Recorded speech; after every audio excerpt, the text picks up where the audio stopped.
हरे कृष्णा। जय श्री राधे श्याम। श्री जी पथ हरिचरण चिंतन। आज के चिंतन में आपका बहुत बहुत स्वागत है। श्री जी पथ हरिचरण चिंतन। जैसे कि श्री जी की कृपा से और आप सबके संग से और श्री जी की कृपा से हम इस पे भागवती चर्चा करते हैं, भागवती चर्चा करते हैं। और कृपा ही है क्योंकि श्री जी पथ है, श्री जी के द्वारा बताया रास्ता। और मोस्टली हरि के चरणों का चिंतन ही रहे तो ये ज़्यादा अच्छा है ना।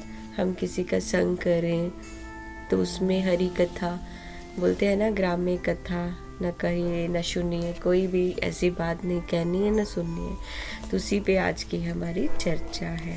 कौन सी चर्चा है? वाणी की तपस्या। जैसे हम मोस्टली बोलते हैं ना, साधु लोग तपस्या तपस्या, हम सोचते हैं बॉडी को 3-3 घंटे एक आसन पे बहना, बिना कुछ खाए बैठना, मतलब बिना कुछ खाए पिए बैठना, तो ये सब तपस्या है। या कई लोग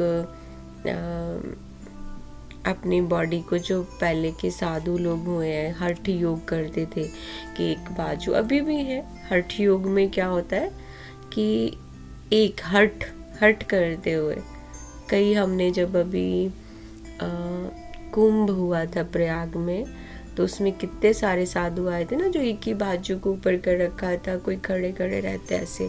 किसी ने खाया नहीं है कितने टाइम से, अन्न नहीं ग्रहण किया है। हठ योग में आता है सब। तो ये वाणी भी एक किस्म का तपस्या है। वो अलग तपस्या है, ये अलग। वाणी की तपस्या क्या है उसके हम चर्चा करते हैं। उसके पहले हमें क्या करना है? माता पिता को प्रणाम, गुरु को प्रणाम। ओम ज्ञानम तिमिरान्धस्य ज्ञानाञ्जन शलाकया चक्षुरुन्मीलितं येन तस्मै श्री गुरुवे नमः। श्री कृष्ण चैतन्य प्रभु नित्यानंदा श्री अद्वैत गदाधर श्रीवासादि गौर भक्त वृंदा। हरे कृष्णा कृष्णा कृष्णा हरे हरे, हरे राम राम राम हरे हरे। जय श्री राधे। तो वाणी की तपस्या में सबसे पहले तो हमें किसी के अंदर फेथ होता है ना। फेथ मीन्स क्या? फेथ विश्वास।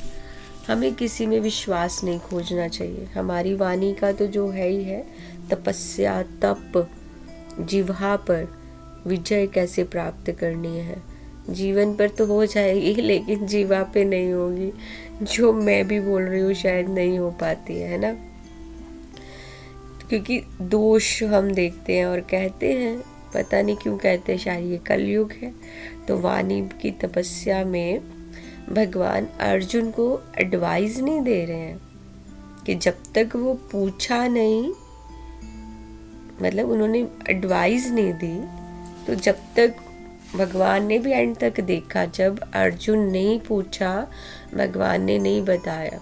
क्यों? क्योंकि वही वाणी, वो तो भगवान है ना, कृष्ण तो भगवान है। लेकिन फिर भी जब तक नहीं पूछा, भगवान ने नहीं बताया। जब कृष्ण ने पूछा, अर्जुन ने पूछा, तब कृष्ण ने उनको फिर बताया। जब अर्जुन बिल्कुल हार गए, फिर बैठे, फिर भगवान को बोला कि अब मेरे सखा तो हो, अब तुम मेरे गुरु हो, तो अब मुझे इसमें से तुम ही निकाल सकते। तो जब तक नहीं पहुँचते तो क्या था वो अपना चिंतन, उन्होंने बोला अपना चिंतन कीजिए। तो सेम हमें भी अपना चिंतन करना चाहिए। अननेसेसरी टॉक्स, अननेसेसरी बातों में जो हम आनंद लेते हैं ना, उसमें क्या करते हैं हम? अननेसेसरी बातों में हम चलते जाते हैं, है डिटेल भी नहीं करते कि कौन पहले बोलेगा, कौन सेकंड बोलेगा। नहीं, नॉन स्टॉप। अब मैं बोल रही हूँ, इसको भी बीच में आना, दूसरे को भी आना है, कोई हेड टेल नहीं, सबको चलना है। ऐसे तो हम बातें करते हैं। और सबसे पहले जिनका तो जीके कुछ ज़्यादा ही अच्छा हो ना, उनसे तो थोड़ा दूर ही हो जाओ। क्यों? क्योंकि वो ज़रूरत से ज़्यादा इन्फॉर्मेशन है, क्योंकि ये जगत क्या है, टेम्परेरी। गुरु महाराज हमेशा कहते हैं ना, हम टेम्परेरी है, ये लाइफ टेम्परेरी है, ये घर किराए की नहीं है, ये शरीर किराए का है। हम सीमेंट वाले घर बना रहे हैं, कितनी बिल्डिंग्स बना रहे हैं, और अपने आप को बोलते हैं मेरा तो वृंदावन में 4 फ्लोर 3 मंजिल का घर हो गया, मैंने तो अभी पता है कितना मोल भाव किया, मेरा आर्किटेक्ट ऐसा है, मैंने ये किया, मैंने तो मोल भाव करके बिल्डिंग बनाने में मैंने यहाँ पे ले आया, इस रेट पे लाया, कितना सारा स्ट्रगल है।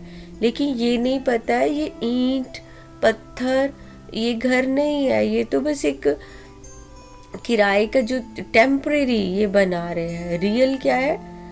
भगवान का घर। रियल क्या है? कृष्ण। रियल क्या है? गोलोक धाम, जिसके लिए जाने के लिए तपस्या क्या है? वाणी। किस में जाना है? हरि नाम में, उसमें। तो अगर हम वही आएगा ना फिर कि ये टेम्परेरी है, लेकिन पता नहीं कितना टाइम इस ग्रह में रहना है। फिर ये ग्रह जो ग्रह बना रहे हैं, लेकिन ये कितना टाइम इस ग्रह में है, क्योंकि हमारे कर्म के अनुसार ये तो हमने सीमेंट ईंट लगा के वो ग्रह है, ये ग्रह है, तो वो ग्रह में भी तो जाना है ना, जो कर्म के अनुसार बन रहा है। ये तो हम सीमेंट ये सब करके बना रहे हैं, लेकिन जो कर्मा कर रहे हैं, जो हम दूसरों का बुरा सोच रहे हैं, दूसरों की निंदा कर रहे हैं, तो वो ग्रह भी तो मिलेगा ना, वो तो कर्म के अनुसार मिलेगा। अगर भागवतम हम समझेंगे तब तक नहीं है, वो तो शाश्वत ज्ञान है भागवतम। लेकिन हम क्या करेंगे, सब ग्रहों में ही सेम है, क्योंकि हमें गॉसिप की आदत है। तो इसके लिए पहले हमें अपना ही चिंतन करना है, हमें अपने आप से पूछना है, क्या मुझे गॉसिप की आदत है?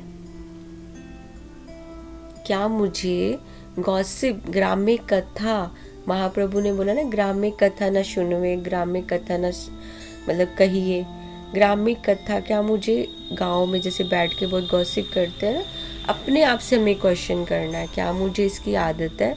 क्या मैं सुबह से 1 बजे तक मौन रह के अपने घर के अंदर रह सकती हूँ? इसका पता होना चाहिए। निंदा करते समय जैसे हम कुछ बोल रहे हैं ना, उसी समय हमें चिंतन आना चाहिए, ये मैं क्या कर रहा हूँ, ये मैं क्या कर रही हूँ।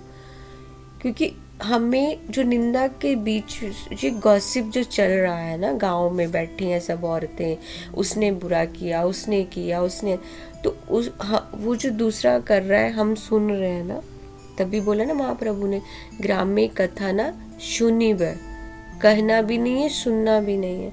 उसमें क्या उस वो जो प्रभु जी माता जी जो किसी थर्ड पर्सन का करे ना, उसका भी बुरा कर्म हमें मिल गया। वो अब सुना तो कुछ और है, चलिए मुझे श्री जी ने ये सेवा दी है, मैं ही कर रही हूँ। अब कोई इसके बारे में निंदा करेगा कि ये ऐसा है, आपने ये सुना, नेक्स्ट आप किसी को बताओगे तो 2 और जोड़ के, फिर नेक्स्ट जाएगा 4, 8, 10, उसमें जो मेन बात होगी वो कहीं ख़त्म ही हो जाएगी। वो 10 बातें जुड़ के वो एक इतना बड़ा टॉपिक हो जाएगा, वो पता नहीं कहाँ से कहाँ ट्रांसफ़र हो जाएगा। और ये क्या हुआ? अच्छा कर्मा नहीं हुआ, ये तो एक पता नहीं क्या बन गया। अच्छे गुण जो दिखेंगे, दैट मीन्स कि हमने जो कुछ पाया, वो इंसान अगर भक्ति में कुछ कर रहा है, कैसा है, वो तो देखे ही नहीं, लेकिन उस इंसान को दिखाने भी नहीं है। अगर आप में इतनी कृपा होगी तो उस इंसान का अच्छा गुण कोई दिखेगा, अदरवाइज नहीं दिखेगा। अदरवाइज अगर आपके चित्त में दोष है ना, तो आपको दोष ही दिखेंगे और भक्ति तो दिख ही नहीं पाएगी। भगवान भी नहीं चाहेंगे कि आप इस इंसान में कुछ, इंसान में या माता जी या प्रभु जी में आप कुछ अच्छा देखो, चाहे वो भक्ति आप तक पहुंचाने के लिए 100 प्रयास भी कर रही हो या कर रहा हो, आप नहीं देख पाओगे, नहीं देख पाओगे कि दोष है, वो चित्त की जो वृत्ति है वो वही बन चुकी है। निंदा करते समय भी ध्यान और स्ट्रांग हो जाएगा, पावर ऐसी आएगी कि आपकी, क्योंकि आपके चित्त में उस इंसान के प्रति वैसा है, तो वो निंदा करते समय डबल ट्रिपल और हो जाएगा।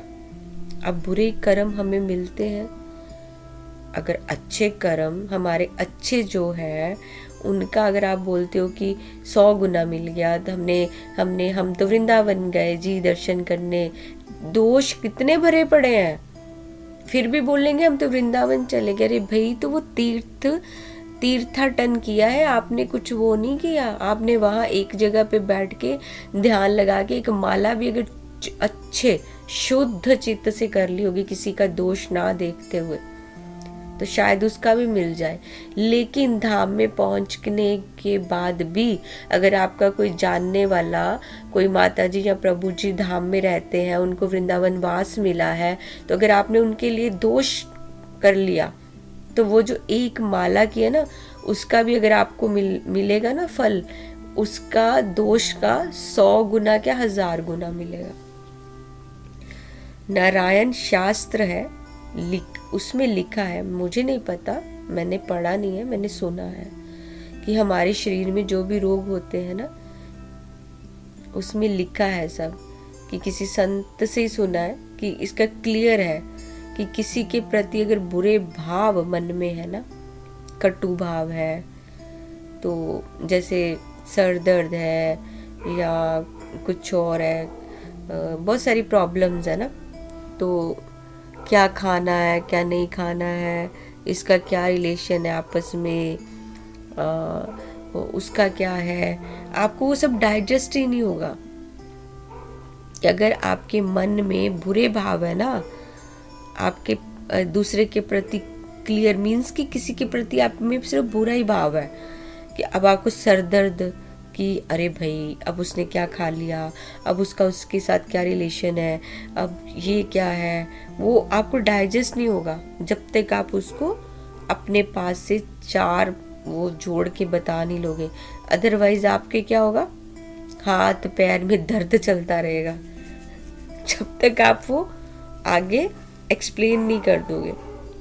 और जब हम किसी की कोई जैसे प्रेजेंट नहीं, आपके मन में किसी के प्रति बुरा भाव है, यानी मेरे लिए आपके लिए मन में बुरा भाव, और अगर वो इंसान वहाँ नहीं है, तो कोई थर्ड पर्सन इसके बारे में बात कर रहा है, तो आप क्या करोगे, पूरी की पूरी बास्केट खोल दोगे, हाँ वो तो ऐसी है, वो तो ऐसा है, वो ऐसा है, और आप भूल जाओगे कि उस बास्केट को बंद कैसे करना है। अगर आप उस बास्केट को एक तो आप फ्रेंड बोल रहे हो, वो प्रेजेंट नहीं अभी उस ग्रुप में, आपने अपनी बास्केट खोल के खूब वर्डों का पूरा पिटारा खोल दिया, लेकिन जब तक बंद नहीं करोगे आपका वो बुरा कर्मा बनता जाएगा।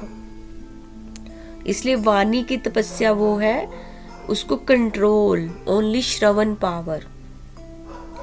अब सत्य बोल रहे हैं या कैसे बोल रहे हैं, अगर तो सत्य होगा तो आप सत्य बोलोगे, नहीं तो सत्य नहीं है तो आप सत्य होगा तो आप मुंह पर बोलोगे, अगर सत्य नहीं है तो आप पीठ पीछे ऐड ऑन करके बोलते जाओगे। तो जो थोड़ा बहुत अच्छा कर्मा हुआ होगा ना उस दोस्त के साथ, वो आपने 1000 गुना बुरा कर लिया।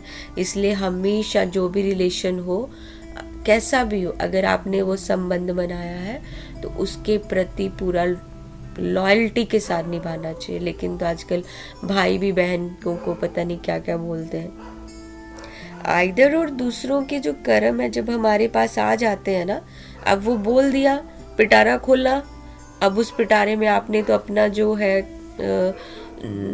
मतलब अपना जो आपको ग्रजेस हैं आपने वो भी निकाले, लेकिन सो कॉल्ड दोस्त भी बोलते हो आपने वो वाणी का अपनी पूरी जो तपस्या को वहां निकाला। अब वो जो कर्म कर लिया, अब उसमें जो कर लिया वो तो वापस आएगा ही, लेकिन कैसे आएगा, 4 टाइम्स मल्टीप्लाई होके। और वाणी तपस्या ऐसा है, यूज मी, ऐसा उपयोग करो इसका। वाणी की तपस्या में बोलो यूज मी, कैसे यूज मी, कि अच्छा बोलो ना, हरि नाम करो, क्यों ऐसे करना है। अच्छे भाव में आने से एक स्थिरता रहेगी, फिर हमें वहां से कोई गिरा नहीं सकेगा, ना हम गिरेंगे। और उठेंगे कैसे, अगर हमने अपने अच्छे भाव लाए, हमें पता है कि हमारे साथ बुरा किया, जैसे किसी ने मैं बुरा किया लेकिन वो मुझे नॉन स्टॉप मुझे गाली दे रहे हैं, मुझे गाली दे, लेकिन शिव जी की कृपा से मैं क्या कर रही हूँ, पेशेंस, सहन सहन सहन सहन सहन, पता भी है कि सब ऐसा है फिर भी सहन, लेकिन उसका भाव क्या है, स्थिरता आई, स्थिरता आई ना, अब वहां से नहीं गिर सकते। तो लेकिन दूसरी तरफ अगर कोई इतना ही गिर रहा है लेकिन वो उठेंगे कैसे, जीवा को जीतने से। अगर वो इतना सारा हमें ब्लेम कर रहे हैं, भक्ति में चलते हुए ब्लेम ब्लेम ब्लेम गेम चल रही है, तो अगर जिह्वा कैसे उठे, कैसे हम ऊपर, क्योंकि जिह्वा को जीत लिया, जिह्वा को जीत लिया तो जगत जीत लिया, जिह्वा को जीत लिया, वहाँ वाणी का प्रयोग नहीं किया, वाणी की तपस्या थी कि चुप रहे चुप रहे चुप रहे, भी हमें चुप ही रहना है, कोई बात नहीं, ठीक है माता जी प्रभु जी हाथ जोड़िए, ठीक है ठीक है ठीक है। अगर आप दूसरों से सुन रहे हो कि किसी ने ऐसा ऐसा, ठीक है, तब भी थैंक यू, तब भी थैंक यू में इतनी पावर है ना, इतनी पावर है, थैंक यू सो मच माता जी, मुझसे कुछ अपराध बना होगा, ठीक है, मुझे ही माफ कर दीजिए। क्यों? कृष्णा अच्छे से जानते हैं, हमें तो अपनी वाणी की तपस्या यही है ना, भगवान हर सिचुएशन में डालेंगे। जैसे ही आप किसी तपस्या का नियम लेंगे ना, मुझे ये करना, उसी टाइम भगवान की माया चारों तरफ से घेर लेगी। अब वो भी गिराना चाहेगी, लेकिन हमें उठना है। कैसे उठना है? जिह्वा को जीत के, जिह्वा को जीत लिया तो जगत जीत लिया। वाणी में इतना प्रभाव है। अब देखो, हमने पीछे कई बार, मतलब नहीं कई बार नहीं, मैक्सिमम टाइम हमने कितने ऋषि मुनि सुने हैं, पढ़े हैं, और हमने टीवी में भी देखा है, रामायण देखी, महाभारत, और भी मतलब पूर्व वाणी में इतना प्रभाव था कि एक श्राप तक लगता था, होता था। देखिए परीक्षित महाराज, अगर उनको श्राप नहीं होता मिलता तो उस श्राप से हमें क्या मिला? श्रीमद् भागवतम। तब तो जैसे एग्जाम्पल में तुलसीदास स्नान करने के लिए गए, है ना, ऐसे था ना, उन्होंने किसी कि उसको सौभाग्यवती आशीर्वाद लिया था। सब बोलते थे कि कैसे बोल दिया कि आपने तो पति की मतलब चिता से जिंदा हो गए, कि ऐसे बोलना था कि तुम्हारे ऐसे जिंदा हो जाएंगे। शुद्ध भक्त की वाणी में इतनी पावर है। तब की एक तुलसीदास जी थे, उन्होंने किसी सौभाग्य मतलब कोई लेडी वो आ रहे थे, तुलसीदास जी स्नान करके, कोई माता जी ने उनको प्रणाम किया तो वो उनको बोला सौभाग्यवती, आशीर्वाद दिया। तो उन्होंने बोला कि तुम ऐसे कैसे बोल सकते हो भी, ऐसा कैसे आशीर्वाद दे दिया कि वो मतलब ऐसे उनकी पति मतलब ऐसे थे, तो लेकिन वो चिता से ही जिंदा हो गए, चिता से ही जिंदा हो गए। इतनी शुद्ध भक्त की, लेकिन शुद्ध भक्त की वाणी में इतनी पावर, जो आज भी संत है जो इतनी तपस्या, लेकिन आप संत को जान नहीं पाओगे, पहचान नहीं पाओगे, इतनी पावर है। तो कलयुग की वाणी हमें प्रभुपाद के कई लेक्चर्स हैं जिसमें प्रभुपाद ने बताया है कि वाणी को पावरफुल बनाना है। प्रभुपाद ने कितनी आज भी कितनी क्लासेस है, कितने भक्त कर रहे हैं ना क्लासेस, लेकिन हम सुनेंगे थोड़ी, हम तो बस टाइम पास करेंगे। लेकिन YouTube पे धुरंधर मूवी दिखा दो, उसका डांस दिखा दो, ये दिखा दो, वो चलेगा। लेकिन नहीं, प्रभुपाद का एक लेक्चर कितना, आधे घंटे का, 30 मिनट्स का, नहीं ये नहीं सुन सकते, नहीं ये नहीं सुन सकते। उसी से ही तो भला होगा, धुरंधर मूवी से भला नहीं होगा। तो वाणी को पावरफुल बनाने के लिए प्रभुपाद ने बहुत सारे लेक्चर्स हैं, बहुत से लेक्चर्स हैं जिनको सुनना चाहिए। वहाँ से ही आगे भक्त लोग प्रभुपाद की वाणी को हम तक पहुँचा रहे हैं। प्रभुपाद ने जो बताया है वही, ऐसे शास्त्रों में जो बताया, प्रभुपाद ने हमें शास्त्रों से ज्ञान दिया है, बताया है प्रभुपाद ने, सिर्फ इजी वे में बताया, हम जैसे पतित लोगों को थोड़ा समझ लग जाए। क्योंकि यही जिह्वा निंदा, झूठ और दूसरों का वर्क करके दूसरों को तकलीफ देती है। लेकिन अगर हम इसका सही उपयोग करें, नहीं हम हरि नाम में लगा सकते, कुछ श्लोक बोल दें, अरे लिख के रख लेते हैं सामने। माता जी लोग किचन में लिख के, ये 24 घंटे ये मोबाइल ये पकड़ा होता है, इसमें मोबाइल यूट्यूब पे ऑन कर दो श्लोका, तो उसको सुन लो ये मोबाइल में। भक्तों की नामावली सुन लो, संत दर्शन, पता इतना पावर, उनका नाम ही कानों में पड़ेगा तो कितना है। मीन्स ये कि वाणी को वेस्ट नहीं करना है, वाणी को पावरफुल बनाना है। भगवान एक श्लोक ही याद कर लो, एक श्लोक जाएंगे ठाकुर जी के सामने, उनके श्लोक गा के बताएंगे तो कितने भगवान इम्प्रेस होंगे। ऊपर से स्वाध्याय करेंगे, बुक्स पढ़ेंगे, फिर हम जब ग्रुप में बैठेंगे कोई गॉसिप करने लगे, उस गॉसिप को बंद करके वो जो हमने स्वाध्याय किया है ना उसमें से कुछ भी शेयर करेंगे, अपने आप को भी बहुत अच्छा लगेगा। कोई लोग होते हैं ऐसे ढीठ से जिनको सिर्फ नहीं सुनना होता, क्योंकि उनको ये नहीं करना है, वो सिर्फ एक झूठ की दुनिया जी रहे हैं भक्ति की। उनको जो तो सुनने वाला होगा ना कि ये माता जी या प्रभु जी कह रहे हैं, वो अच्छे से उस चीज को ग्रैब करेगा। अगर ये प्रभु जी ये माता जी बहुत टाइम से वृंदावन में है तो इनका एक्सपीरियंस ज्यादा है, तो हाथ जोड़ के सुनेंगी या प्रभु जी सुनेंगे कि हाँ माता जी हमें बताइए। और हमेशा अपने आप को ये पूछना चाहिए कि क्या मैंने टाइम वेस्ट किया, क्या मैंने अपने आप को रिमाइंडर जैसे फोन में लगाए होते हैं ना, ये भी कराना चाहिए अपना, ये भी रिमाइंड मी, अपने आप को ऐसे वो लगाने चाहिए रिमाइंडर्स कि मेरा टाइम वेस्ट तो नहीं हो रहा है। ये बिल्कुल ध्यान रखेंगे तो हम अपने आप को कि व्हाट आर यू डूइंग, हम क्या कर रहे हैं क्या नहीं कर रहे हैं। जहाँ भक्ति की बात मिले वहाँ बैठो सुनो, और ये नहीं है कि मैं दूसरों को कितना इम्प्रेस कर पाया या कर पाई हूँ, बस ये है कि ये मुझे कृष्ण के नजदीक ला रही है माता जी, तो कंटिन्यू वहाँ बैठना है, अदरवाइज छोड़ के चले जाओ। तपस्या माने ब्रशिंग द टीथ, नहीं तो बैड ब्रीथ। समझे, जीवन से बदबू कोई संग नहीं करेगा। अगर हमें तपस्या या उससे आलस आता है ना, तुम्हारा संग कोई नहीं करेगा, गंदा गंदा बोले हैं तो। तपस्या माने ब्रशिंग द टीथ, नहीं तो बैड ब्रीथ, तो फिर बैड ब्रीदिंग कीजिए। आज की